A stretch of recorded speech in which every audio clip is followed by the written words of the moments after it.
Hi everyone, welcome to my channel, Courtney Reads. In today's video, I'm going to be talking about my favorite books from 2024. Last year, I read 53 books, which is the craziest thing because I never read that high before, or that much books, so I'm very excited to share about my favorites of those 53. I want to quickly talk about the top genres I read from last year.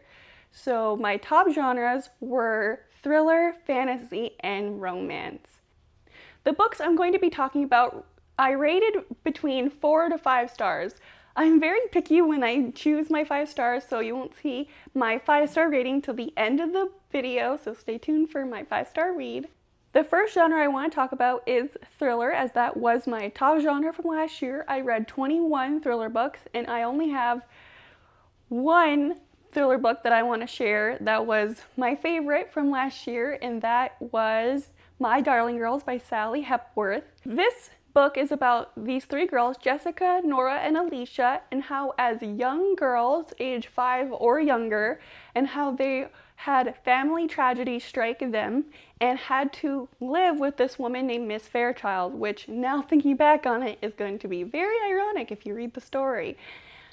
Anyway, so this story is a dual timeline story where we see the young girls, ages, like I said, 0 to 5 years old, and their life with Miss Fairchild, and the things they go through with her, and trigger warnings for some of the things because I didn't know how crazy this book was going to get, and it does get pretty crazy, so you are warned. And the other timeline is when the women are much older, I think in their 40s, and then they have to come back to Miss Fairchild's acreage and kind of remember what happened to them in the past, because on Miss Fairchild's acreage governed on her land, and thus the police are getting involved and there's an investigation, and the women are obviously kind of brought back into their childhood and they themselves wondering what happened to this child and could it have happened to them. This thriller, I could not see the ending. It really surprised me, and I'm very hard to surprise when I read thrillers because I've read so many of them, so I really recommend this book. Absolutely adored it. The next thriller book that I want to give an honorable mention to, and it's an honorable mention because this is the lowest rated book on my list of 2024 favorites, and that is That's Not My Name by Megan Lally. This is a debut novel, so I was kind of hesitant to start it, but I heard a little buzz on BookTube, so I started to jump on that train, and I'm really glad that I did because this thriller was insane for the most part, and I'll get into it. This story is a dual timeline where we're following Lola and what's happening to her as she's disappeared from her community with her supposed dad.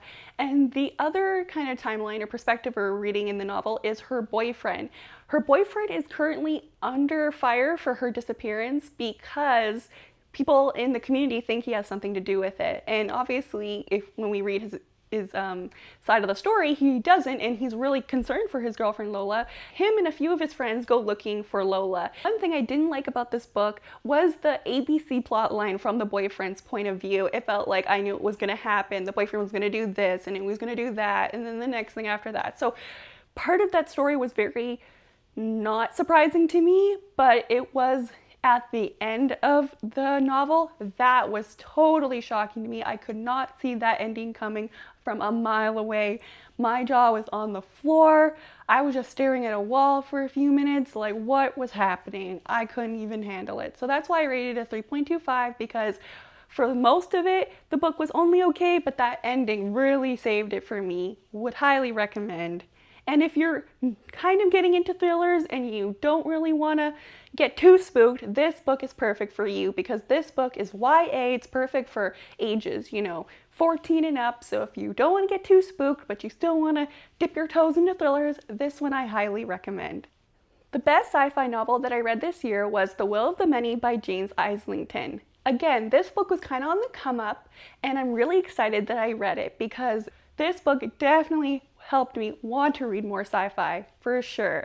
The synopsis of The Will of the Many is about this young boy who's around 17 years old named Vin Tillamus, and he is an orphan, and this older man who's around in his 40s kind of goes to Vin's orphanage and kind of asks him to go to this academy It's called Cantonin Academy, and to kind of solve a murder that this older man needs to know about and needs it solved. Obviously, there's a lot of mystery that's happening at the academy, and he wants Vin to kind of suss out the situation for him. And also, there's the secret weapon that the Republic, which is the kind of government within this society, is hiding from everyone, and it's kind of Vin's job to kind of suss out that as well and see what's going on with the secret weapon. But the most important thing that Vin needs to do is hide his identity from the Republic, because I'm not going to spoil anything, but there's a lot of shenanigans that go around in this governmental system, and Vin is trying to take it down from the inside. So doesn't that sound amazing? This book had me hooked from the very beginning. I love the way that James Islington wrote this story, that it was more a mystery than a typical kind of new kid to the school situation, if you know what I mean, like Harry Potter, Percy Jackson, things like that. The next book in the series, The Strength of the Few, comes out in September of this year, so I'm really excited to get my hands on that, and I'll definitely be doing a reread of The Will of the Many, because that book had the craziest ending that I'm still reeling about even months after reading the book. So you know I'm going to be doing that, and I recommend that you get your hands on this book and start reading it, because it's absolutely amazing. Definitely read it. I loved it, and you'll love it too. Last year, I made it my mission to start reading more classics. I read a few in university, but I really wanted to get back into it even if I'm not in school. So last year I read Flowers for Algernon, Little Women, 1984, and Pride and Prejudice. And my favorite book that was a classic from last year was Pride and Prejudice. I rated it a 4.25. I originally rated it 4 stars, but the more I think about it, it's definitely 4 stars, and I want to get more merch, like t-shirts, crew necks, and things like that for Pride and Prejudice, because I absolutely love the book. It really reads like a contemporary romance novel. There's intrigue and suspense and yearning and confessions. It just has it all. And what I loved about the characters, Elizabeth and Darcy, they really gave enemies to lovers, which I love, which is one of my favorite tropes.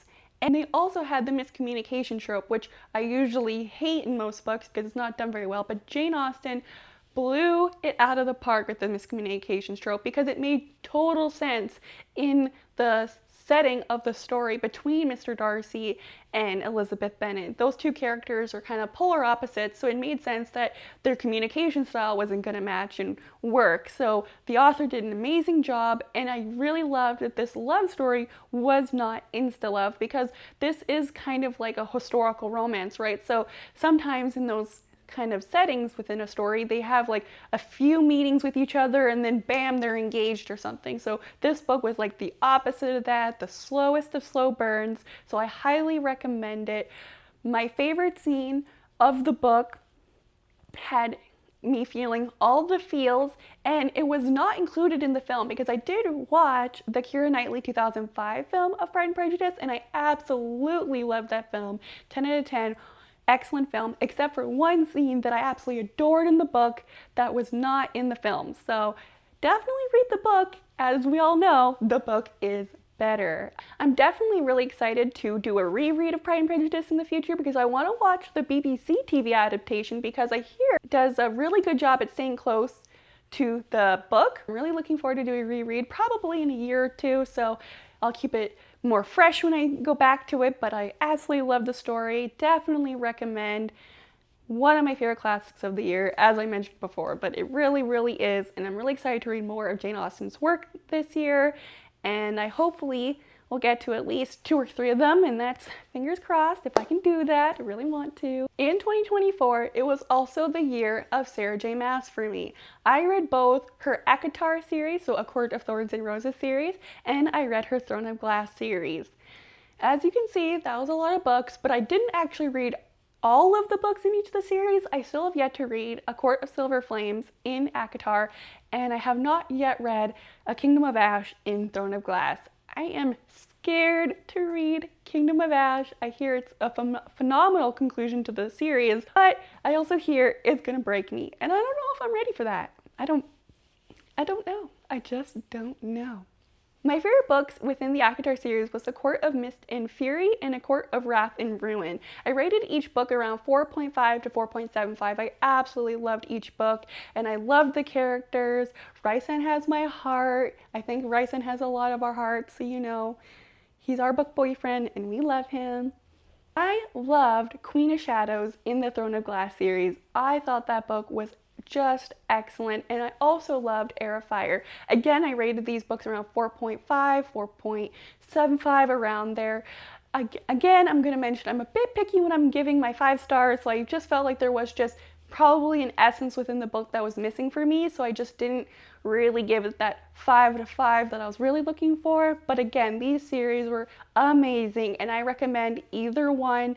But I will say that ACOTAR is a little more smutty, so if you're not into reading that type of book, maybe stick to Throne of Glass, as there's less of that.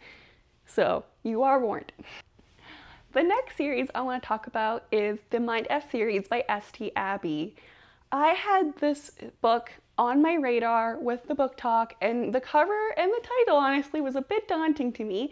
This book is a 5-book series. Each book is around 100 pages or so, so the whole book series is around a regular length book around 800 pages or so. So it is definitely doable to read the entire series in one sitting.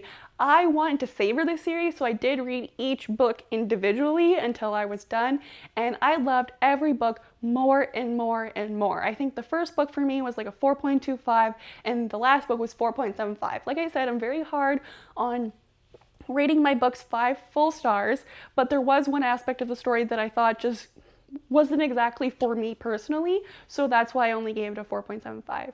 The synopsis of this series is about this woman named Lana Myers and how she was treated very poorly when she was younger. She had a very traumatic thing happen to her, and it's about her enacting her revenge on the people that have wronged her. But the story really begins when Lana starts dating this guy named Logan. And Logan is an FBI agent who specializes in homicide cases. And as Lana is enacting her revenge, she has a kind of code name within the FBI called the Scarlet Slayer. And in the story, Logan Bennett is looking for the Scarlet Slayer. So we can kind of see where things are going to get a little crazy. I recommend this series. I loved all of the books, but I will say very, very, very big trigger warning throughout the whole series from book 1 to book 5. Like, it is chock full of triggers, so definitely look up any triggers or anything like that about the story before you go into it, because there is lots of sensitive information and content within that story. So you are warned, but I still recommend it regardless, especially for mature audiences, of course. So that is all I'm going to say about that series. The next novel I want to talk about is my favorite romance novel of 2024, and that was Love and Other Words by Christina Lauren.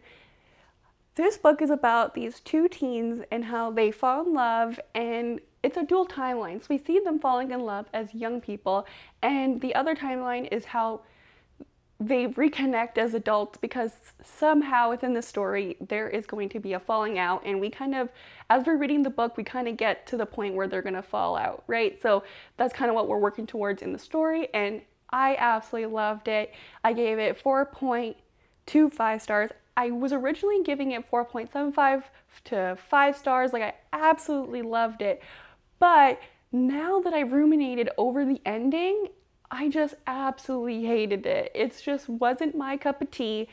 You may love it, but I just didn't. So I recommend this book. It was still very, very, very cute and just so adorable that I recommend it to everyone. Highly recommend. The last book on my 2024 list is my only 5-star read on this list, and it is The Sword of Kaigen by M.L. Wong. I absolutely love this book. It is definitely a slow kind of intro into the story, but it's so worth it.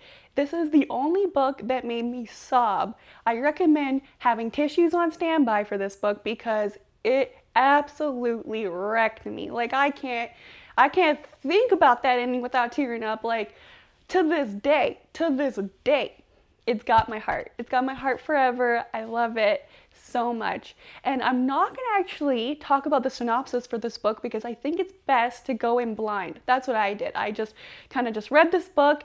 It took me by storm, honestly. I knew that everyone loved it, but sometimes when I kind of get recommended books from other YouTubers, it's always a hit or miss for me, and this book hit for sure. It blew me out of the park. I absolutely adore this book. I recommend it to anybody and everyone. Even if you're not really into reading, I would still read this book because it has so much going for it. If you love complex characters, if you love elemental magic, and if you love epic fight scenes, I mean epic fight scenes, then this book is for you. Like, it was for me and I absolutely adored it. So please read this book so I have someone to talk to about it, because I need more people to love this book as much as I do, and I'm so excited to read her next book, Blood Over Bright Haven. I've been putting it off because I know I'm going to absolutely love that book, so I just want to savor it and, not get through her books too fast because she only has a couple. So that's me on loving this author, Emma Wong. I will read anything she writes. She is the GOAT. Well, that was all my thoughts about my favorite books of 2024. Comment down below what your favorite books of 2024 were. I am always looking for more recommendations about books, and tell me what you think. I am open to all genres, as you kind of can guess from my list of books that I've just shared, it ranges from romance to fantasy to thrillers to I even read manga. So if you have any of your favorites that you want to share, please comment them down below. I'm always looking for new recommendations. If you want to keep up with my life and what I'm currently reading, definitely check out my TikTok and Instagram. I'll have them linked down below, or they're on my main YouTube. So please give them a like and follow, and I will see you guys next time.